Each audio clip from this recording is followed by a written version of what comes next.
to read you the other way of reading this thing in Daniel. One more bit here. Whoever that leads or poets my Aleph, puts his Aleph stuff into poetry, into song, into leading other people to regard it, I will bless, allow to camp, soak, graft in, armor securely. They wait for this time of dramatization as one who is fishing waits for the fish, as the aviv barley waiting for it to come ripe, as waiting for the fatted calf of fasting. He will toil to exhaustion, gimmeling the iron of this acquired property. So if you know what I mean by that, gimmeling is you go back and forth working over the understanding of this. So if you understand what these words mean, you can say something like gimmeling the iron, and there's no more eloquent or easier way to say it once you understand the Hebrew than say gimmeling the iron. That's the letters used in the word there. Of this acquired property, the straight Aleph, belonging to days of water.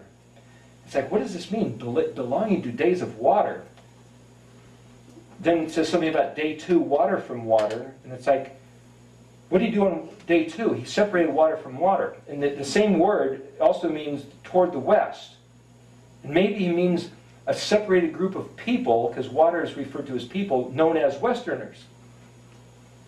Just a thought.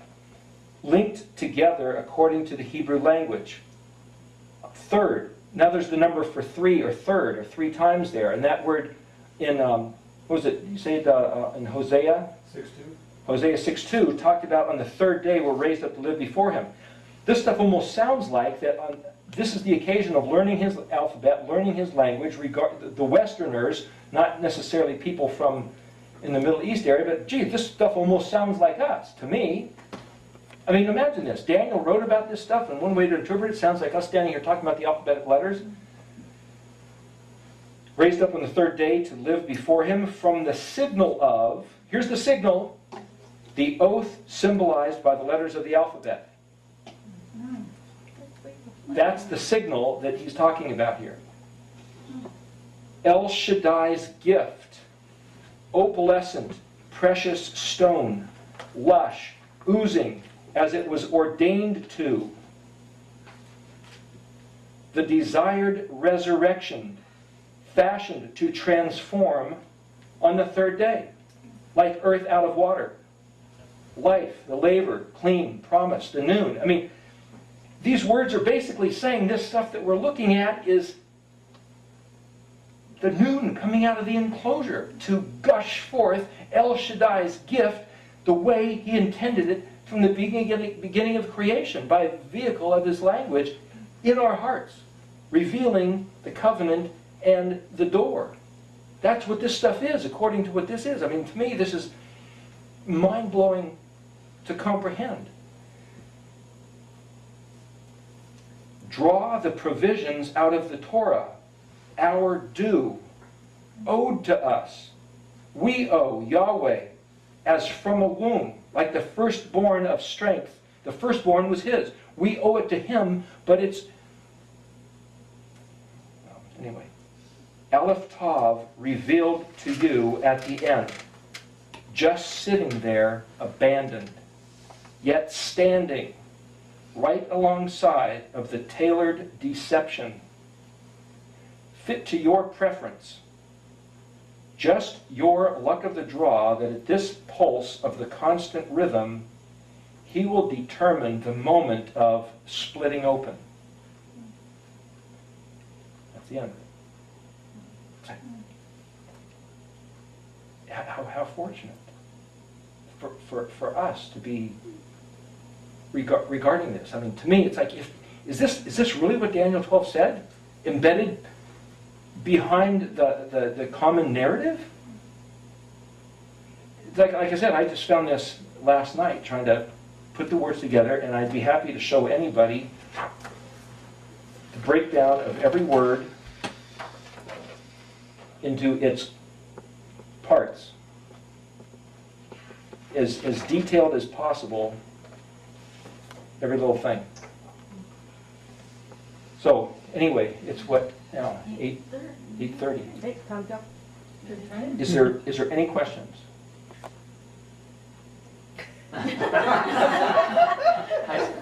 Dumbfounded. I did want to let you know, Eric, that in this in the modern dictionary, the third definition of boat is letter or character.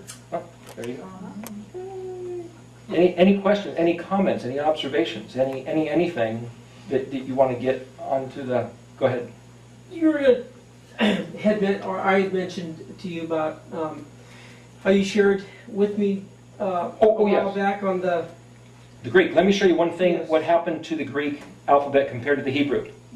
If you run through the Hebrew, remember we said that the center of everything is the Kaf Lamed.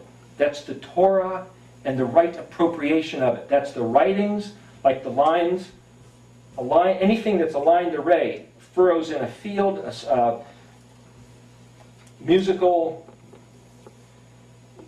notes, a rainbow, anything in this lined array is a Kaf thing, okay? And it speaks of the registration of lines, like the Constitution. What the Greek alphabet did with the Phoenician alphabet, and there's lists of what the letters mean. Instead of aleph, it's alpha and beta, gamma, delta, epsilon. They added some letters, they took some letters away. But when they get to the kappa, same as the letter kaf. Now remember, if this kaf is the Torah, the instructions of life, read them and you will get blessed. Open these up and look at them and you will live. It'll be your wealth, it'll be your health, it'll be your prosperity. These are my ways, my gift, Yahweh says, to you, given to you. They're your covering. In Greek, the letter kappa represents Pandora's box. 50,000 demons, all the woes and ills of the world, mankind's pestilence.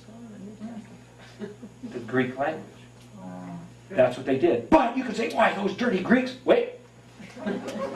This was Yahweh's doing.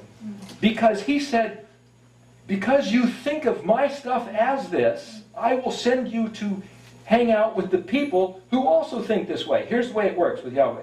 You get the blessing or the curse. What's the curse? We do it your way. What's the blessing? We do it my way. So if you conform to Yahweh's way, you get the blessing. And the curse is, if you don't do it his way, you'll do it whatever way you want, which is the way of the other peoples. Their holidays, their festivals, their days off, their routines, their protocols, their everything. And you will find that there's nothing there of substance. Going back to Psalm 11, verse 3, translating that, which is not time to go into, but basically what it says is, I'll paraphrase the translation, I just kind of worked it out the other day, that David says, I will find refuge in Yod-Heh-Vav-Heh. And the wicked sit there and say, oh, David, you're like this weak little birdie, this soft and delicate and tender, who's hiding in his little hidey-hole nest. Come on out of there, David. We've got a strong bow and a strong arm, and we're going to shoot you out of the sky and eat you for lunch. And David said, the Kaf, as it were, the ways of righteousness that Yahweh has established, whereby there will be success. If we are diligent to do exactly what he said, we'll have good success. That's the strong, stable, perfect route of good outcome. If the foundations that the signposts showing the right way on the derrick have been removed by arrogant men who have replaced them with their own ways, their own signposts of something other than what he said, what good can come of it? What would the righteous do now?